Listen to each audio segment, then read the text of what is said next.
ආයුබෝවන් සුබ දවසක් යාළුවෝ හැමෝටම. අද ලොකි ගේන්නේ මල් තවනක් නෙවෙයි. මෙන්න මේ ඔයාලා දකින ඉඩම තියෙන්නේ ගම්පහ දිස්ත්‍රික්කයේ මීරිගම කල්එළියේ. පර්චස් 125ක් තියෙනවා. මේ ඉඩමේ පර්චස් එකක් රුපියල් ලක්ෂ 2ක් තමයි මිල කියන්නේ. හරි හතරස් ඉඩමක්. ඔයාලා ඉස්සලා දැක්ක ගොඩනැගිල්ලත් එක්ක තව පිටිපස්සට පොඩි ගොඩනැගිල්ලක් තියෙනවා. දෙකටම විදුලිය අරන් තියෙනවා. දැන්ට කවුරුත් පදිංචි නැහැ.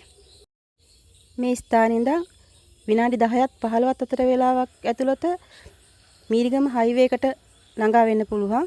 ඒ වගේම ගණේගොඩ ස්ටේෂන් එකත් පාලෙලි ස්ටේෂන් එකටත් එක හා සමාන දුරක් තියෙන කිලෝමීටර භාගයක් විතර. පාර කාපට් කරලා තියෙනවා.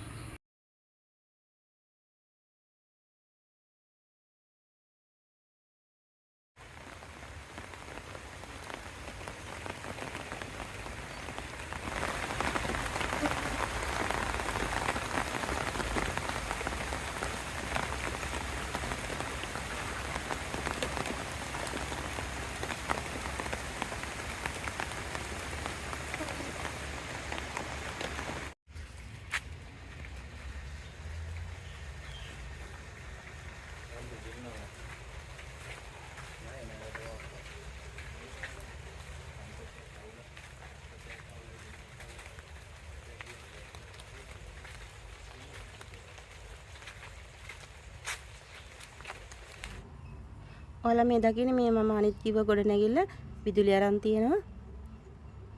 ඉතින් මුදල් හදිසියක් මත තමයි ඉක්මනින් විකුණා ගන්න ඕනේ. සින්නක් කරොප්පු. ඔයාලට පුළුවන් මේ වගේ දැන්වීම පළ කරගන්න. තිරේ දිස්සෙන මගේ දුරකථන අංකයට කතා කරන්න. ඒ වගේම මාව subscribe කරලා තියාගන්න.